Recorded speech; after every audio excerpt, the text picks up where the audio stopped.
Bienvenido a Eclesia Kairos. Estás a punto de recibir una palabra de Dios que tocará tu corazón, fortalecerá tu fe y traerá transformación a tu vida y a quienes te rodean.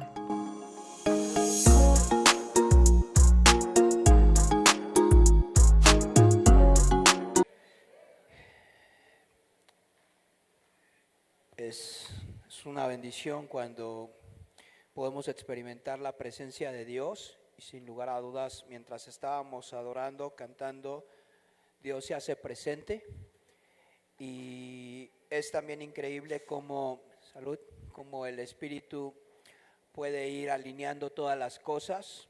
Estás aquí porque Dios quiere que estés aquí, ¿sabes? Ni más ni menos. O sea, Dios quiere que escuches lo que vas a escuchar. Dios quería que cantaras los cantos que vas a cantar, o que cantaste más bien. Y tú dirías, es que yo quería el otro que me gustaba. Pues, ¿qué crees? Que Dios no quería que cantaras ese. Y te puso otro. Y si no lo disfrutaste, tal vez no entendiste qué quería Dios escuchar de tu voz. Y esto es algo bien interesante porque mientras veía estos dos cantos, son cantos que me recordaron cuando no tenía muchos años en la iglesia. Voy a ocupar la Reina Valera. No tenía muchos años en la iglesia y eran cantos que ahorita decía Dios, o sea, voy a hablar de un tema que es muy recurrente, pero es muy importante. Que no es un tema viejo porque la palabra no es vieja, pero es un tema que a veces se nos olvida, pero que tiene mucho que ver con ese primer momento que Cristo vino a tu vida. Vamos a abrir el Evangelio de Lucas, capítulo 13, versículo 18. Voy a tratar de ser lo más concreto posible. Pongan mucha atención, por favor, no se me distraigan. Dice Evangelio de Lucas 13, versículo 18. Decía Jesús: ¿a qué es semejante el reino de Dios? ¿Con qué lo compararé? El 19, por favor. Es semejante al grano de mostaza que un hombre tomó y sembró en su huerto. El grano creció y se hizo un gran árbol, y las aves del cielo anidaron en sus ramas. ¿De qué está hablando este pasaje? Del reino de Dios. Habla de reino de Dios y nosotros escuchamos reino de Dios y muchas veces decimos reino de Dios. ¿Y por qué escuchamos constantemente dentro del evangelio, dentro del cristianismo, el término reino de Dios? Porque es nuestro hábitat constante, o debería de ser donde habitamos constantemente. Debería de ser donde nosotros vivimos y generar que el reino de Dios esté cada día en nuestras vidas, en donde estemos parados y como estemos parados. ¿Me explico? Reino de Dios no es el futuro, no es cuando esté con Dios tocando un arpa. Reino de Dios es ¿qué? Hoy es reino de Dios. El reino de Dios se expresó desde que vino Cristo a esta tierra y no se ha detenido. Y es interesante que Jesús hace una comparación aquí y dice: ¿a qué voy a comparar el reino de Dios? Y toma una semilla que es diminuta, insignificante, una pequeña semilla, y dice: esta pequeña semilla simboliza el reino de Dios. ¿Qué es una pequeña semilla? ¿Has tenido una semilla de mostaza o has tenido un chochito de esos de Ricolino? Es más, ni siquiera la morita completa, sino nada más el chochito. La probabilidad de que lo pierdas en menos de un minuto es muy alta. Y la probabilidad de que te lo metas a la boca y te lo comas y digas: oh, qué delicioso, es mínima. Porque ni siquiera sabes que lo traías en la boca. ¿Por qué? Porque es muy diminuto, ¿cierto o no? Pero dice, el reino de Dios es tan diminuto al principio que parece insignificante, pero después se vuelve ¿qué? Un árbol frondoso, un árbol grande. Miren, el reino de Dios ocurre en lo que excede lo natural. ¿Me explico? El reino de Dios es sobrenatural. Si tú no has experimentado lo sobrenatural, quizás no has experimentado reino. Y debería de haber en tu vida ese anhelo de experimentar reino. Cuando oramos y alguien se sana, ¿cómo nos ponemos todos? Bien contentos. ¿Por qué? Porque estamos viendo una expresión del reino. ¿Ok? El reino demanda violencia. El reino de Dios exige que seamos violentos, pero no de esa violencia carnal salvaje, ¿me explico? De esa que vas a un partido de América Pumas y que te sientas donde no debes de sentarte y donde experimentas toda la violencia humana habida y por haber, y te ocurre ponerte la playera que era la del otro equipo. Esa no es la violencia del reino, ¿me explico? Sino es esa que exige que seamos fieles a Cristo, mientras en la fe vamos ganando terreno al enemigo. Y no es sencillo ganarle terreno al enemigo. Ganar terreno en una guerra no es sencillo. Es algo que exige violencia, tenacidad, osadía y valentía. ¿Me explico? Porque tu enemigo no va a decir, sí, estaba esperando para que me quitaras esto. Pásate, ¿quieres un cafecito? O una coca para los más jóvenes. No. ¿Qué pasa cuando tú le arrebatas algo al enemigo? A alguien que es contrario a ti. Se va a enojar. Y muchos no queremos que se enoje con nosotros. Entonces mejor decimos, no, mejor tú lo tuyo, yo lo mío. Nada más que hay un problema. El enemigo quiere también lo tuyo. Y cuando lo tome no te va a pedir permiso. ¿Me explico? Entonces, reino es una realidad, es algo constante y es algo que va a estar en tu vida. Miren, se los voy a bajar un poco más. El reino es el cómo deben ser las cosas ahora. Y si no están como deben de estar, tenemos que obligar a que las cosas sucedan de la manera correcta, bajo los principios de Dios. Si mi familia no está como debe de estar, no digo, pues ya ni modo, así me tocó. Yo tengo que buscar la manera de que mi familia camine en el modelo correcto, porque de otra manera va a haber sufrimiento y consecuencias. ¿Me explico? E igual en la escuela, e igual en mi vida personal.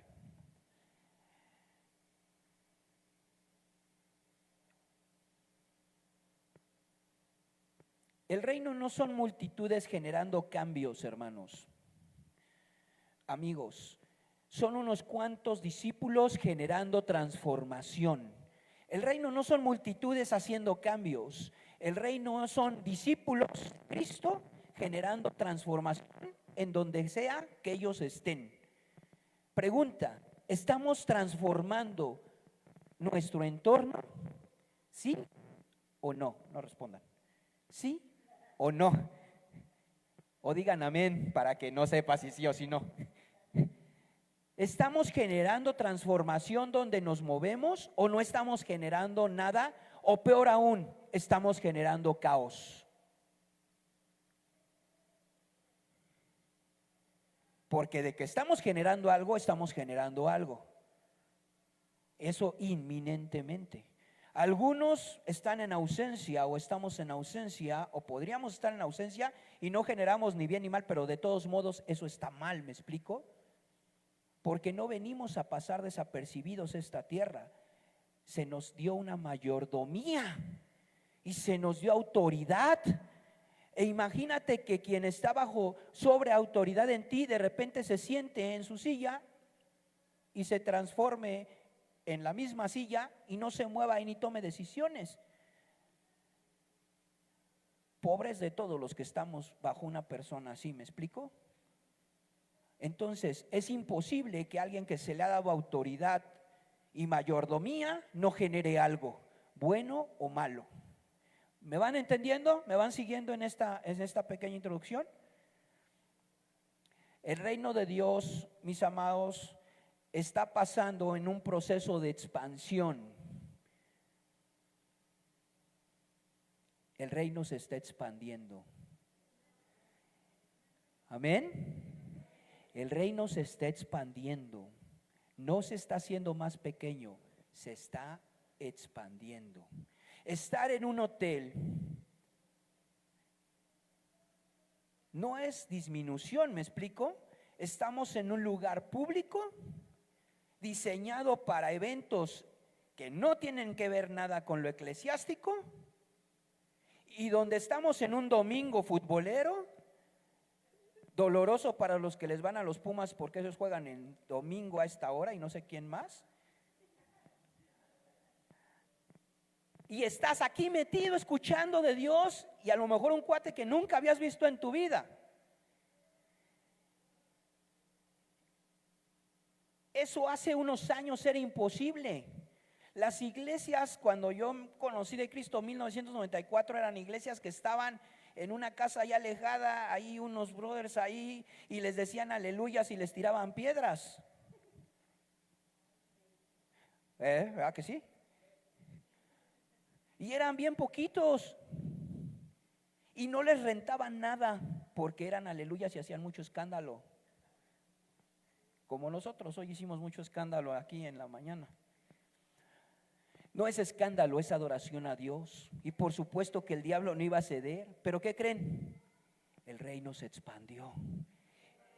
Y hoy hay teatros, hay auditorios, hay estadios con gente que adora al Rey de Reyes. ¿Somos o no somos parte de eso? ¿Queremos o no queremos ser parte de eso? Ahora, ¿por qué voy a hablar de esto esta mañana? Porque no podemos bajar las manos. A veces pensamos que ya está hecho, porque antes aventaban piedras, ahora ya no nos avientan piedras, ahora hasta nos quieren y quieren a veces seguirnos. Pero eso no quiere decir que ya esté hecho. Quiere decir que tenemos que ser más fuertes, más violentos, más agresivos en el reino, ¿cierto? Hay un llamado contundente a nosotros, iglesia, para ser serios en nuestra fe. Repite conmigo: serio en mi fe. Ahora dile al de al lado con todo respeto, así dile primero, con todo respeto: sé serio con tu fe.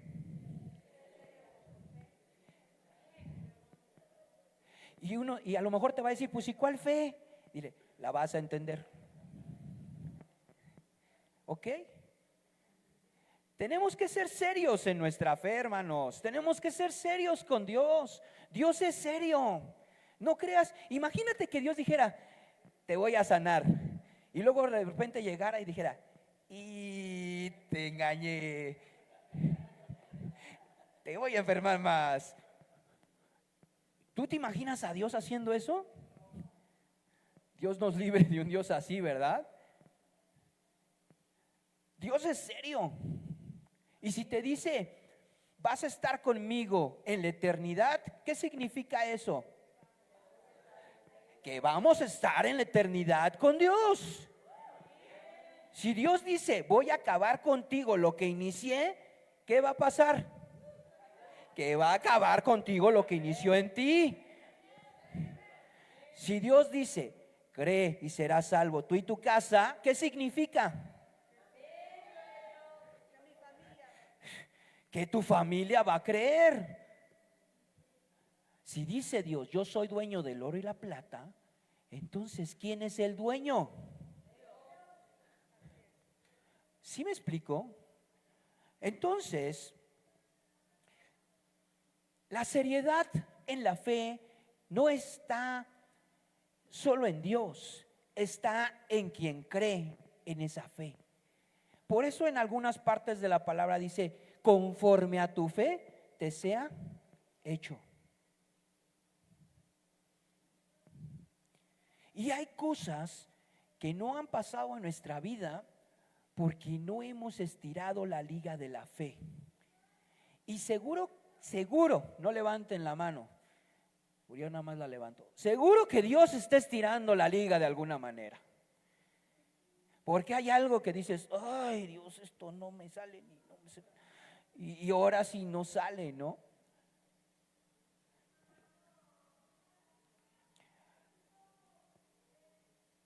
Un discípulo, mis amados amigos, parece que no tiene mayor impacto en el reino.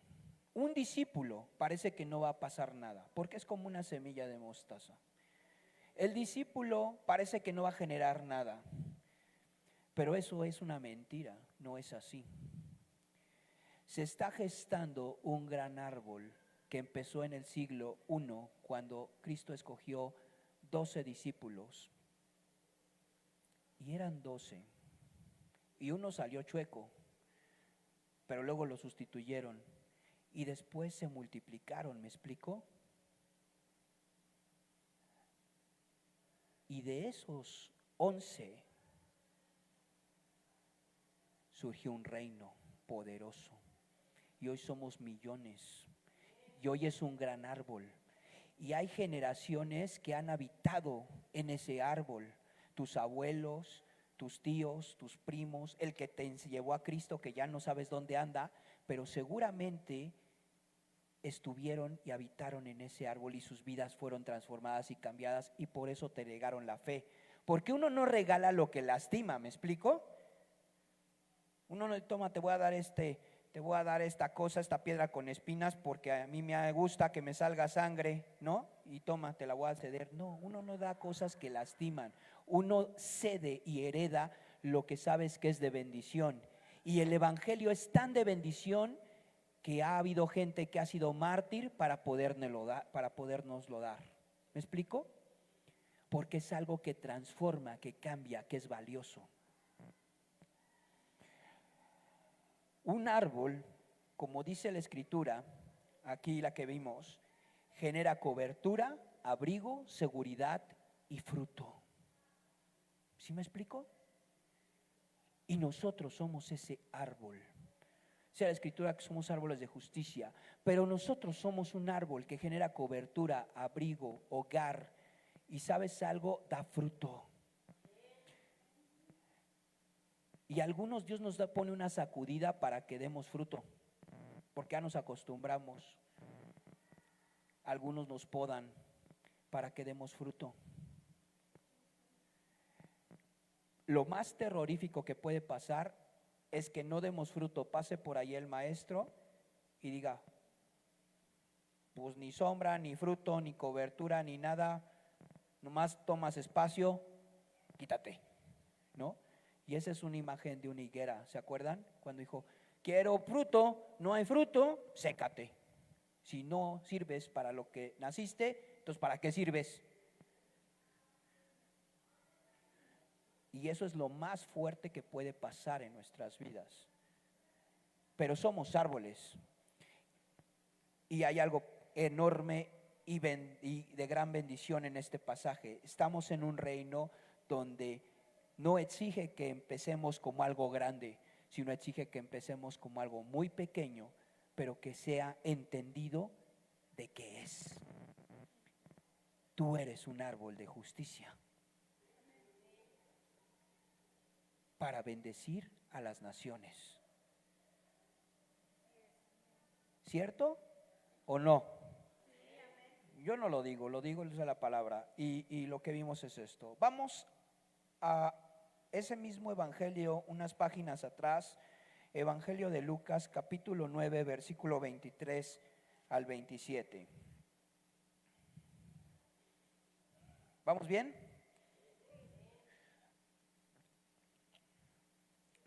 Vamos a entrar ahora sí muy de lleno. Dice Jesucristo a los discípulos después de haberlos confrontado con quién era Él. Y ellos entendieron que Jesús era el Mesías, era el Hijo de Dios. Acababan de declarar que Jesús era el Cristo, era el Salvador, es el Salvador del mundo, el Salvador de la tierra y el Salvador de todos. Y después de esta declaración tan contundente, Él les dice, pues cállense, no digan nada, porque este Salvador va a ser muerto, crucificado y resucitado. Y ahorita se guardan silencio porque lo que viene es grande, pero no es para todos. Wow, qué tremendo, ¿eh? Esto es grande, pero no es para todos. No quiere decir que no lo compartamos con todos, pero no todos van a entender esto. Y dice el versículo 23, si alguno quiere seguirme, niéguese a sí mismo, tome su cruz cada día y sígame. porque el que quiere salvar su vida la perderá, y el que pierda su vida por mi causa la salvará. ¿De qué le sirve ganar a uno el mundo entero si de ese modo se destruye o se pierde a sí mismo? Porque si alguno se avergüenza de mí y de mis palabras, el Hijo del Hombre también se avergonzará de él cuando venga en su gloria y en la gloria del Padre y de los santos ángeles.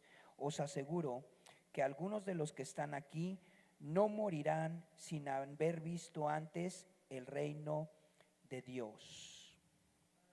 Amén. Aquí viene una pregunta. ¿Hay alguien que quiera seguir a Jesús? ¿Hay alguien que quiera seguir a Jesús? ¿Es cosa seria? Y todos deberíamos de decir, sí, pero a algunos nos da mucho miedo, porque ya saben lo que sigue en el pasaje, ¿verdad? Y mejor no digo que sí, igual y paso de panzazo. Aquí no se pasa de panzazo, aquí hay una manera de entrar. Sí, entonces, lógica de preparatoria. Si quieres seguir a Jesús, entonces tienes que esto. Y aquí viene algo importante, y en esto vamos a ir hilando. Punto número 1, olvídate de ti y de todo lo que tú quieres. Ups, dolor, ¿verdad? Primera cosa para ser discípulo es que un discípulo no puede ser egoísta.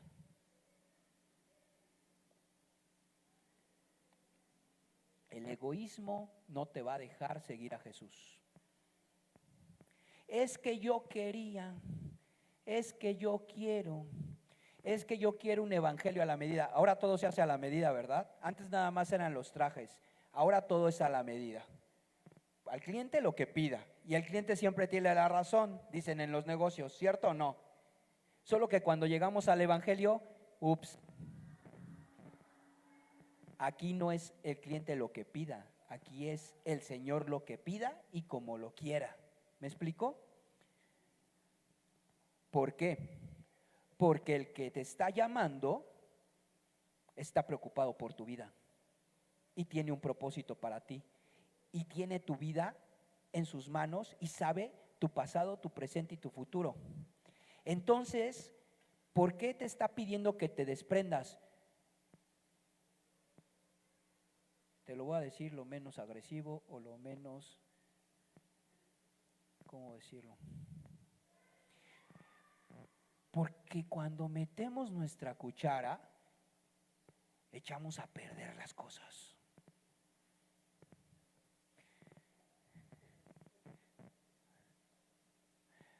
¿Has estado en algún momento y dices, no vayas por favor a meterle ahí, déjalo, ahí, así funciona bien? Ya, ¿cómo? ¿Por qué le voy a hacer? Pues si yo sé más, ¿no? Y le echas la sal. A mí me dijo mi abuelita que le tenía que mover a la mitad, y pues le muevo y echas a perder todo, ¿no? Ah, no, pues si yo sé, y tumbas la pared. O fundes todos los focos y generaste una falla eléctrica en toda la casa. Porque es que tu abuelo era electricista y tú sientes que te bajó el don.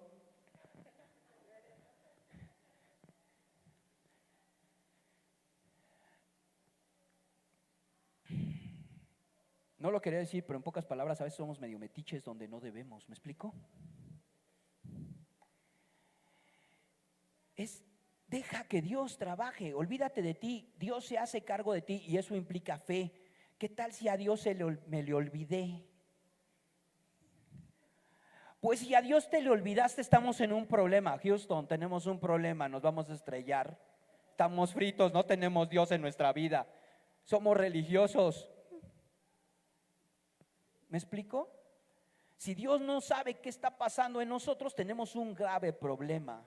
La Biblia no es verdad, nada de lo que creemos es verdad, todo es una ciencia ficción. Pero eso no es cierto, Dios está en nosotros. Entonces, primer punto, olvídate de ti, de lo que tú quieres. No hay otra manera. No es que dejes de tener voluntad, ahí va para los nuevos. No, es que no soy una máquina del destino, no soy un resultado de un fanatismo. No, yo pienso, yo siento, tengo decisiones. No es eso, ¿me explico? A lo que voy es, Dios es más sabio que tú, ¿cierto o no? El Espíritu Santo es más sabio que tú y más entendido que tú, ¿cierto o no? Entonces, deja de pelear con Dios. ¿Sí me explico? Y síguele a Él en lo que Él quiere para ti. Segundo punto, decide ir no donde te gusta, sino donde debes ir. La cruz era un medio de tortura que acababa con la vida. Por eso dice, tomen su cruz y ¿qué? Cada día toma tu cruz. ¿A quién le gusta sufrir? Nadie. Y al que le guste no lo va a decir porque dice, no, yo no quiero que sepan que soy sadomasoquista, ¿no? Pero a nadie le gusta ir donde no quiere ir. Ir a una cruz no era algo bello. Hoy ponemos cruces aquí y las idealizamos, pero era un instrumento de tortura bastante grotesco, tan grotesco que Constantino, el emperador Constantino, lo primero que hizo fue quitarla ya. En el momento en que el cristianismo se hace universal en Roma, en el Imperio Romano, dice, ¿sabes qué? Ya quiten esta cosa porque esto es una salvajada literalmente. Es un medio de tortura.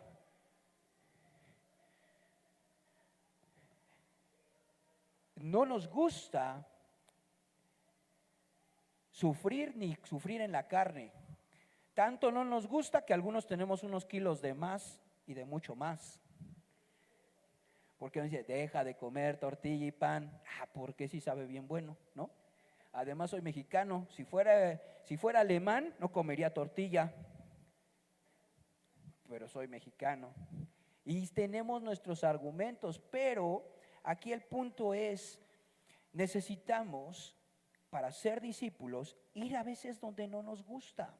En la fe de Dios, en dejar nuestras cosas y caminar hacia lo que Dios quiere. Punto 3, nuestra vida es tan valiosa que podemos querer cuidarla y es una realidad, porque nuestra vida es valiosa y queremos cuidarla en exceso. Pero Cristo nos dice que dejárselo a su voluntad es la única forma de ganar. Es decir, deja de preocuparte por tu vida, deja que Dios se preocupe por ¿quién? Por tu vida. No hay forma de sobreproteger nuestra vida y caminar con Dios. Vas a ser débil. No vas a poder ir donde Él quiera. ¿Sabes por qué? Te voy a decir por qué. Y te lo voy a poner bien sencillo, bien claro y bien práctico, sin subirlo a la parte espiritual. No voy a alegorizar nada, simplemente lo voy a hacer muy práctico. Alguien se enferma de esta iglesia o de tu familia espiritual y se le ocurrió enfermarse a las 12 de la noche. Y tú tienes tu iPhone programado para que te avise al cuarto para las 11 que te tienes que dormir, porque son 8 horas contadas. Y mañana no hay forma de que te levantes 1 hora más tarde porque tienes que levantarte a esa hora porque no hay una posibilidad de que lo hagas. Y entonces dices, se enfermó a las 12, me lleva. ¿Por qué no se enfermó a las 9? Si hubiera sido a las 9, me dan 2 horas chance y llegar y dormirme y cumplir mis 8 horas de sueño, porque debo de cuidar el templo del Señor. ¿No le suena así como tipo fariseo? Ese es el fariseo cristiano nuevo, o el nuevo fariseo. ¿Y ahora qué hago? ¿Qué hago? Ni modo que no cumpla mis 8 horas de sueño. Y es mi cuerpo. Dios, tú sabes que tengo que cuidarme. Ya más de 50 ya no da como cuando tenía 25, ¿me explico? Ya no da. Y no quiero ir en vivo mañana al trabajo. ¿Qué tal si me equivoco? Y me corren Y luego empiezas a hacer las historias. ¿Ya viste cuántas historias hiciste? Y me corren, y mi esposa, y mis hijos, y la iglesia, y el propósito. No, ¿para qué no se enfermó más temprano? Y se acabó. ¿Me explico?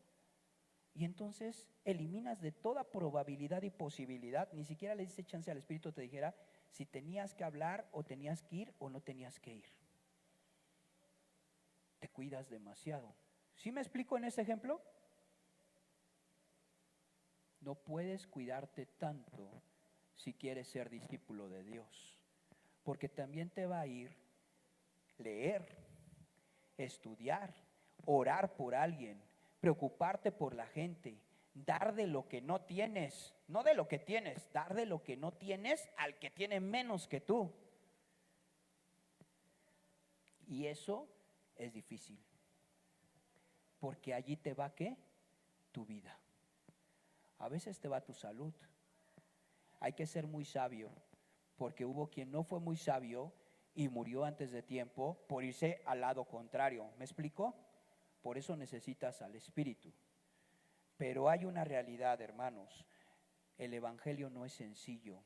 Sí es sencillo en entenderlo, en cómo lo vives, pero no es fácil vivir el Evangelio verdadero y ser discípulo. Te va a ir la vida. Eso es lo que está diciendo la palabra. Te va a ir la vida. Pero ¿sabes algo? Cuando tú das tu vida, Dios te da vida. Cuando tú te haces de tu vida, Dios no te da nada.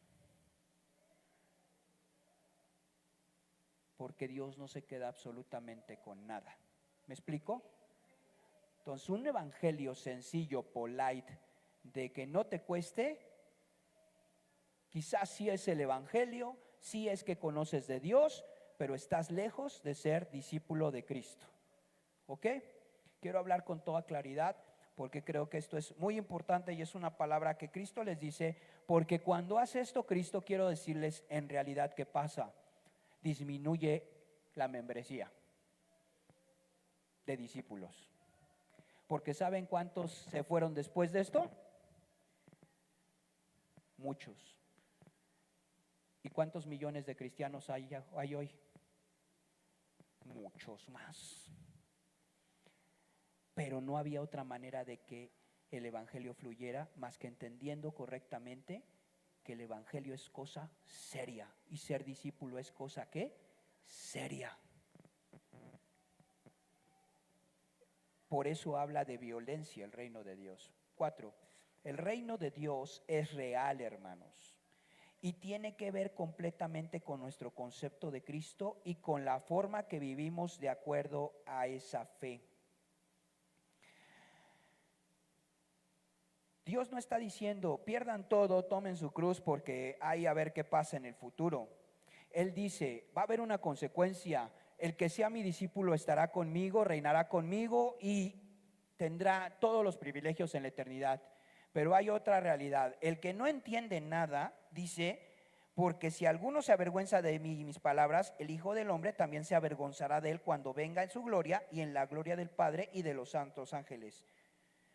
¿Qué dice? Estoy hablándote serio y te quiero decir seriamente que si me sigues hay algo, pero si no me sigues y te avergüenzas de mí, yo me voy a avergonzar de ti. Y no hay cosa peor que Dios se avergüence de alguien de nosotros. Porque ¿sabes algo?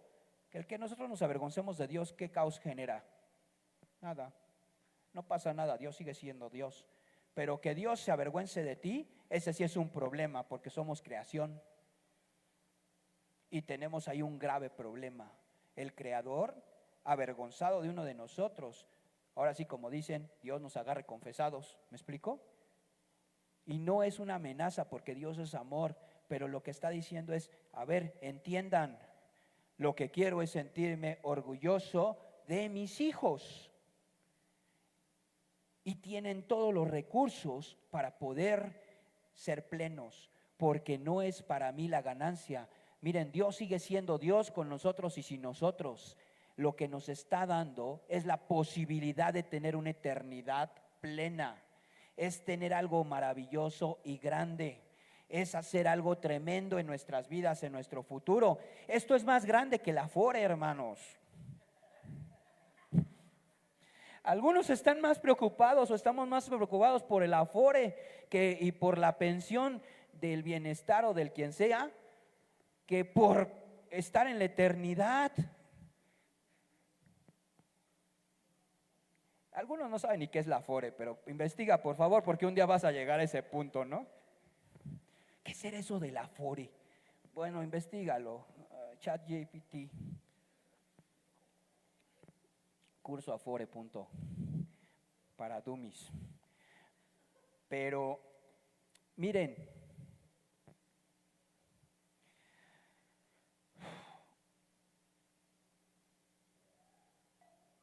a ver, pregunta, ¿Dios es real? A ver, neta, a ver otra vez, ¿Dios es real? Ya, en serio. Miren, tienen que convencerme porque yo estoy aquí y estoy desgastando mi vida, ¿eh? O sea, si me dicen que no es real, a ver que pase alguien y ya Dios les bendiga y échenle ganas. O sea, ¿Dios es real?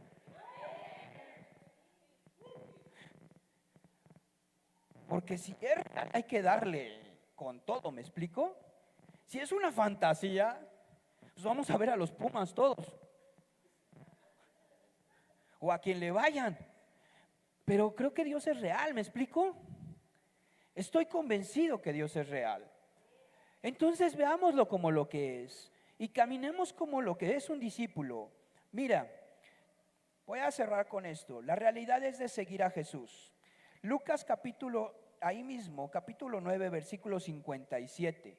Dice, por si la cuña no apretaba, Lucas, el apóstol Lucas dice, que es un historiador, dice, para que la cuña apriete, tiene que ser el mismo clavo, dicen ahí, ¿no? Algo así, no sé cómo dice el dicho. Pero el chiste es que termina en ese capítulo y dice, para que les quede bien clarito cómo va a hacer este rollo. Eso de los dichos no se me da, ya me di cuenta. E insisto, soy perseverante en los dichos. Digo, a ver si un día me sale, ¿no? Gracias por su misericordia y su paciencia, hermanos.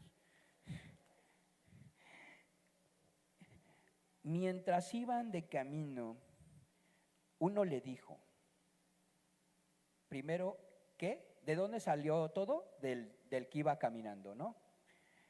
Señor, yo te seguiré a donde quiera que vayas. ¡Wow! ¿No? ¿A poco digas, ay, venga mi campeón? ¿No? Y a veces me sorprende de eso, digo, uno es leve, ¿no? En comparación con Jesús, porque luego te quita la ilusión. Y Jesús le responde totalmente diferente a como le deberíamos de contestar en este tiempo donde tienes que ser bien polite y bien buena vibra y bien cálido porque eres latinoamericano, ¿no? Aquí sé que no es mexicano Cristo, por lo que va a responder. Y le dice, las zorras tienen guaridas y las aves de los cielos nidos, mas el Hijo del Hombre no tiene dónde recostar la cabeza. O sea, ¿qué le quiso decir? A ver, está chido, sígueme. Nada más que te voy a avisar algo. No tengo casa. No hay certidumbre alguna cuando sigues a Cristo. Vas a ir donde tengas que ir. Es lo que le está diciendo. Te sigo, pues sígueme. ¿A dónde vamos? No sé, pero sígueme. Es que ahí no quiero ir. ¿A dónde no quieres ir? ¿A dónde vas? ¿A dónde voy? No sé.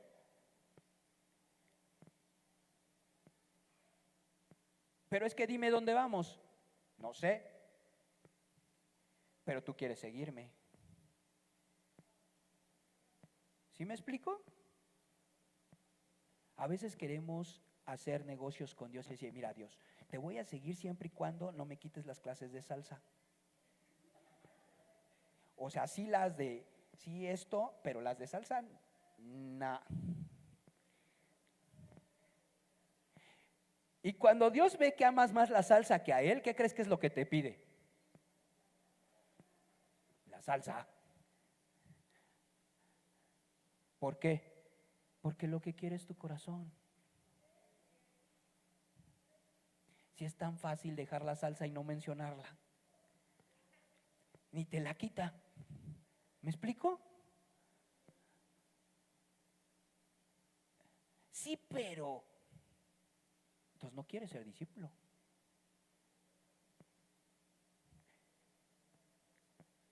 ¿Ok?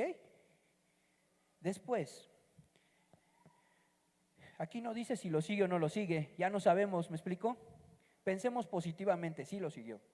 Dijo, está bien, vamos hasta el fin del mundo. Y ahí lo siguió. El segundo dijo otro, y le dijo otro. Y dijo a otro, ahí ya no le dice, sino Cristo agarra y le dice a otro, sígueme. Este ya no le nació, a este lo obligaron, en pocas palabras, ¿no? Híjole, cuando Dios te llama, ¿no? ¿A quién lo llamó Dios? A mí me llamó Dios, yo no dije yo quiero seguirte, a mí me llamó Dios, porque yo la verdad yo no quería seguirlo, ¿no? Y dijo a otro, sígueme.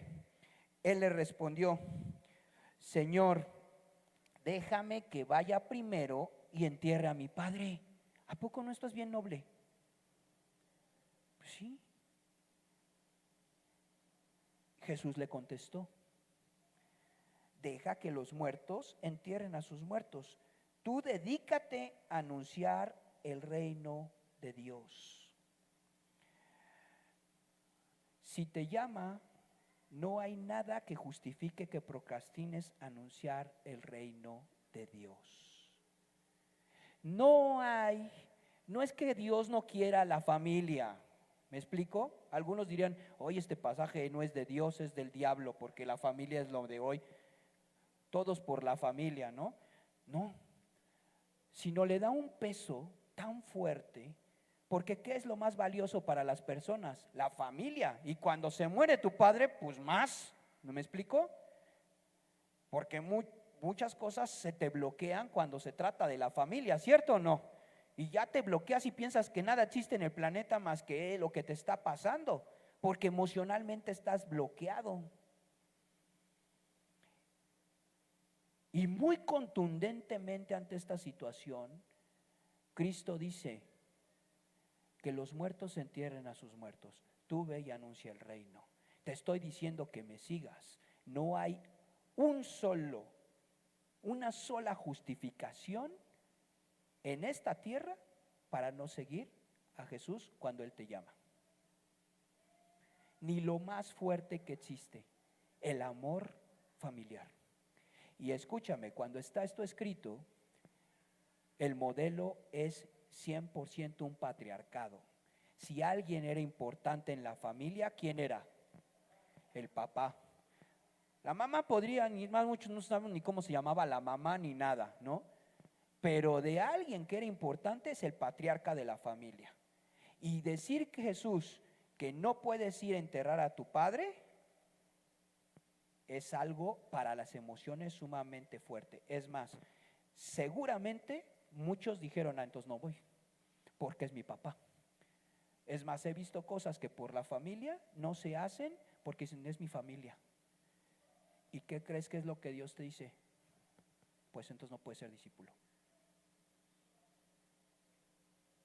Porque el discipulado implica transformar vidas, implica reino, implica arrebatarle al diablo lo que no es suyo, implica salvar gente. Y yo te quiero decir algo, ¿sabes que tú podrías ser quien Dios use para evitar una violación, para evitar una muerte, para evitar un asesinato, para evitar un fraude, para evitar una tragedia? Pero si no estamos listos y ponemos pretextos, no vamos a estar en el momento que tenemos que estar. Porque siempre es más importante todo menos que el llamado.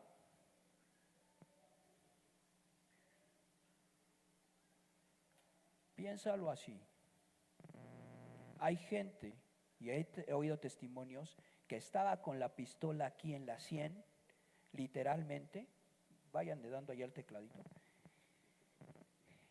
que estaba con la pistola en la 100 y alguien que está al tiro y que está dando un poco de su tiempo y de su vida y que entiende que es un llamado, le llama por teléfono y dice, oye, ¿qué estás haciendo? Claro, no es así, pues estoy aquí apuntándome en el cerebro con una pistola porque me voy a volar en pedazos la cabeza, ¿no? Vente para acá. Dios me puso una impresión y necesitas venir aquí conmigo a Monterrey. Como dicen, es un caso de la vida real. Vente. No, pero es que, y es absurdo, ¿no? Es que estoy ocupado. No, tienes que venir. ¿Pero por qué me llamaste ahorita? Es que ahorita sentí que tenía que llamarte. ¿Sabes cuándo le llamó a este chavo y le dijo, llámale a su amigo? Cuando estaba en medio del culto, cuando estaba en medio de cosas importantes, cuando podía estar en medio de una congregación, cuando estaba haciendo algo que fuera muy trascendente y cuando no tenía tiempo para llamarle a alguien. ¿Y qué hizo? Salvó una vida. Y este hombre que lo conocí llegó al evangelio. Y de ser una persona sumamente complicada, se convierte en un hijo de Dios que tiene hambre por la palabra de Dios y que establece una familia. Cuando Dios te llama, no está pensando en ti y en quitarte eso que te gusta tanto hacer. Cuando Dios te llama es porque está pensando en alguien más, en otras personas. Está pensando en cambiar tu vida, en transformar tu realidad. Tú estás aquí porque Dios te llamó. No estás aquí porque viste un letrero, porque llegaste, porque alguien te invitó. Estás aquí porque Dios te llamó. Y te está diciendo, ¿sí me vas a seguir o no? Porque hay gente detrás de ti que necesita que te actives y respondas cuando tienes que responder sin ningún pretexto, ni siquiera aunque se trate de la muerte de tu padre, porque no justifica el que no me sigas tu gran dolor. Porque hay un dolor más grande que tu dolor, es el dolor de Dios, porque la gente está muriendo, pero no para una muerte física, sino para la eternidad, donde no va a haber forma de sacarlos del infierno.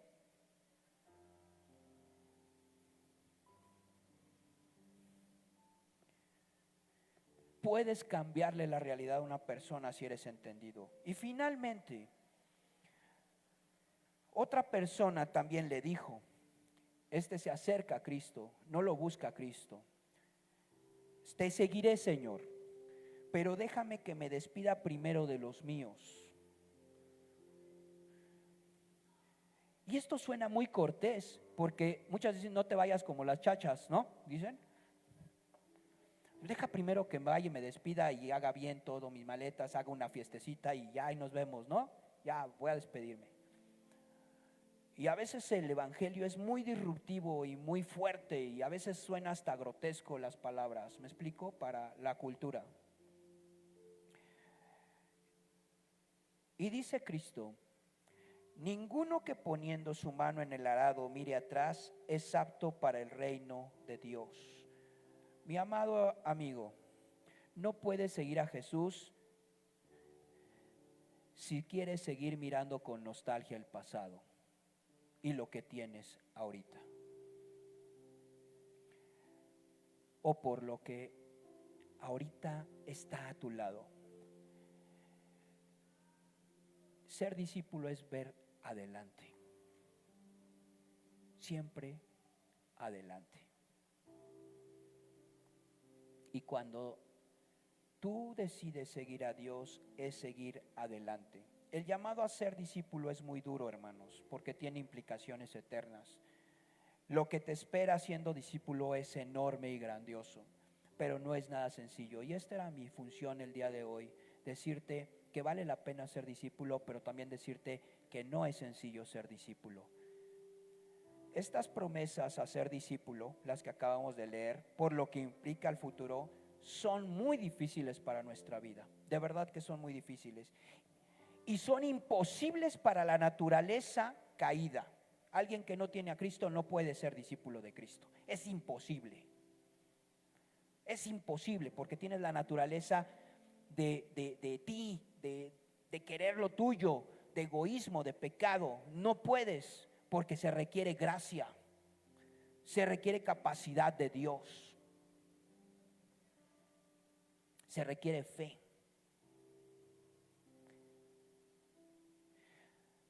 Esto es reino de Dios, no reino de los hombres, amados. Esto es reino de Dios. Estamos en el reino de Dios, no en el reino de los hombres. Y es tiempo, yo no sé ustedes, pero es tiempo que la gloria de Dios baje a nuestras vidas. Es tiempo que la gloria de Dios baje a nuestras vidas.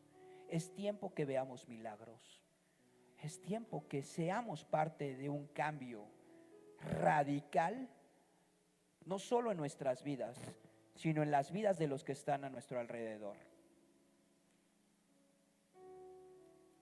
No podemos perder el tiempo, porque mientras perdemos el tiempo, alguien muere, espiritual o físicamente o emocionalmente. En serio. Piensa en los millones de personas que somos y en cuántas personas te relacionas todos los días. Piensa un poquito. Lunes, martes, miércoles, jueves. Ya para el viernes por lo menos ya hice toque con unas 200, 300 personas. Sábado. Ya me fui a meter a un centro comercial donde veo cientos más, ¿no? Es un mundo de gente la que he tocado. En algún momento vi a alguien llorando, en algún momento vi a alguien con depresión, en algún momento escuché a alguien en las redes. Y si me meto en las redes, peor. Algunos lo agarran las redes como de chismerío. Y de verdad debería de preocuparnos lo que vemos en las redes. Porque hay dolor. Porque detrás de muchas máscaras hay mucho dolor. No te sorprenda que el que pone que es feliz se suicide. Y la iglesia tiene que salir adelante. Este es un momento que yo quería tomar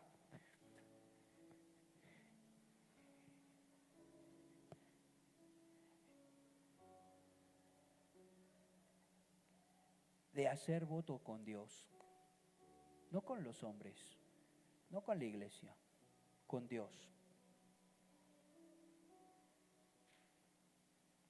Y por eso les decía al principio que los cantos que oíamos me recordaban cuando alguna vez Dios me dijo, ¿realmente quieres caminar conmigo, sí o no? Y de veras que yo dije, si me paro, y ya caminé. Y miren, sí, creo que sí caminé. Digo, pero caminé de bien, ¿me explico? Y estoy contento porque Dios me permitió dar ese paso de fe. Ponte de pie, por favor.